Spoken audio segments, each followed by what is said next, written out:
Joining me now is veteran broadcaster, the Queen of the Airwaves, we call her, Dee Dee Dunleavy. Welcome to the program. Hi, Rita. Let's start with Harry and Meghan and rumours surrounding them and their relationship continue to swirl as the couple spend more time apart. Some media reports are speculating that Harry is deeply disappointed by his fall from grace and is deliberately spending time away from Meghan to rebuild his royal image. Dee Dee, is this union doomed to fail? Is the pressure too much for this couple? I think everyone is actually probably secretly hoping it's a conscious uncoupling.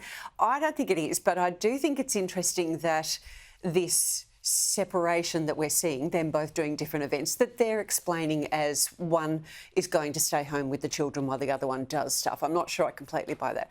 But it coincides with their worldwide PR head leaving Team Sussex, the 19th person to leave Team Sussex.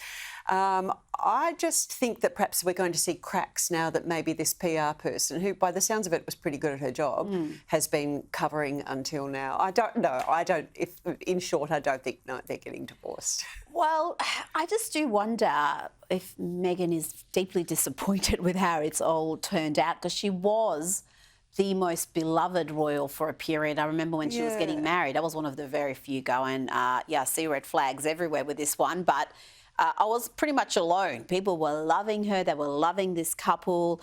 And it was like she was going to be the next Diana. She was going to be the next Princess Grace of Monaco. Yeah.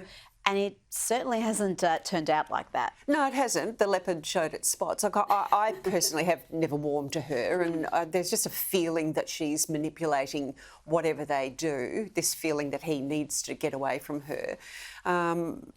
Which I think is unfair, because the man's 40 years old. At some point, he's got to be held responsible for his own actions. And at the end of the day, he's the one who has again and again thrown his family under the bus. They're his family. But that's what this could be. By all accounts, this doing separate things comes from him.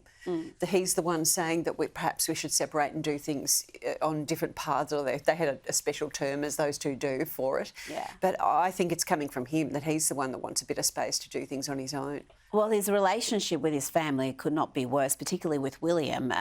So that in itself is, I guess, motivation enough to do things differently, you would hope, from his point of view. The fact that he was in London just recently doing some charity events, and I don't believe he caught up with any members of the family. Oh, that's happened quite often when he's in the UK, and the King and his brother have no time for him. And I can understand, because he has said terribly painful things towards them, knowing full well they can't respond. They're actually working royals, so they can't have this tit-for-tat exchange and say, well, actually, no, that's not true. This is what happened. So it's a free hit, and it's just unedifying, but it does give us material.